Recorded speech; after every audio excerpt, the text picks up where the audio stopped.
Subscribe करें city news Jharkhand व पाएं झारखंड की तमाम खबरें।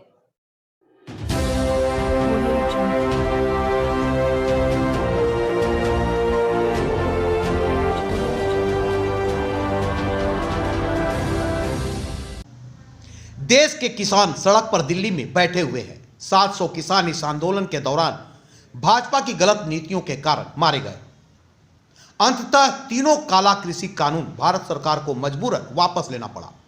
यह बातें आज गढ़वा के आशीर्वाद वाटिका में गढ़वा जिला झामुमो की ओर से आयोजित कार्यकर्ता मिलन समारोह को संबोधित करते हुए झारखंड के मुख्यमंत्री हेमंत सोरेन ने कही। आज गढ़वा पहुंचे मुख्यमंत्री हेमंत सोरेन ने जिला मुख्यालय गढ़वा के इंदिरा पार्क में निर्मित घंटाघर का उद्घाटन तथा 49 करोड़ रुपया की लागत से प्रस्तावित गढ़वा के कल्याणपुर में समाहरणालय के नए भवन निर्माण का शिलान्यास किया। गढ़वा दौरे के क्रम में मुख्यमंत्री ने कहा कि राज्य बनने के 20 साल में भाजपा के समय में झारखंड को नोच कर खाने का धंधा चलाया गया। इसे संवारने में समय लगेगा, पर हमारी सरकार तेजी से राज्य के विकास में आगे बढ़ रही है। मुख्यमंत्री श्री सोरेन ने कहा कि हमारा लक्ष्य और संकल्प है कि राज्य का विकास तभी हो सकता है जब ग्रामीण क्षेत्र मजबूत होगा, नौजवान किसान मजबूत होंगे। उन्होंने कहा कि आपकी सरकार आपके द्वार कार्यक्रम के जरिए हमारी सरकार ग्रामीणों की समस्या का समाधान करने की दिशा में आगे बढ़ रही है।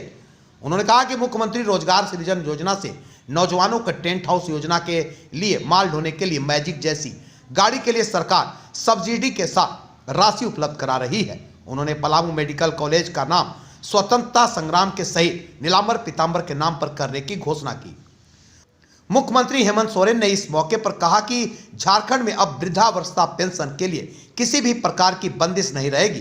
राज्य के सभी वर्ग के 60 वर्ष के उम्र के ऊपर लोगों को सरकार पेंशन देगी। किसी भी उम्र की विधवा तथा परित्यक्ता को पेंशन का लाभ अवश्य मिलेगा। उन्होंने कहा कि उन्हें जैसे ही सत्ता मिली, कोरोना पूरे विश्व में व्याप्त था। ऐसी विषम परिस्थिति में जहां राज्य की स्वास्थ्य व्यवस्था चरमराई हुई थी, उन्होंने इस चुनौती को बखूबी निभाया। झारखंड पहला राज्य था जहां के मजदूरों को दूसरे राज्य से रेल सेवा से उनके घर तक पहुंचाया गया। साथ ही झारखंड देश का अंतिम राज्य है जहां के मजदूरों को हवाई जहाज से भी दूसरे इलाकों से उनके घर तक पहुंचाया गया। उन्होंने कहा कि गढ़वा और पलामू में सबसे पहले घर घर तक पेयजल की सुविधा उपलब्ध कराया जाएगा। साथ ही सोन कनहर परियोजना के माध्यम से गढ़वा पलामू जो सैडो क्षेत्र में पड़ता है, वहां सिंचाई की सुविधा उपलब्ध कराया जाएगा। उन्होंने कहा कि झारखंड में खनिज पदार्थ, प्राकृतिक सौंदर्य तथा स्वतंत्रता सेनानियों का सुंदर इतिहास रहा है।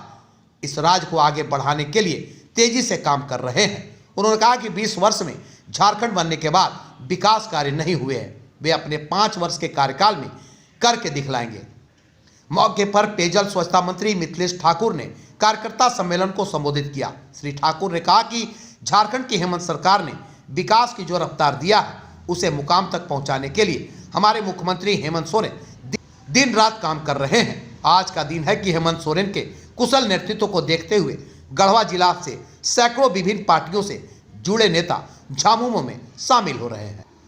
गढ़वा से विवेकानंद चौबे संग रिकेश ठाकुर की रिपोर्ट।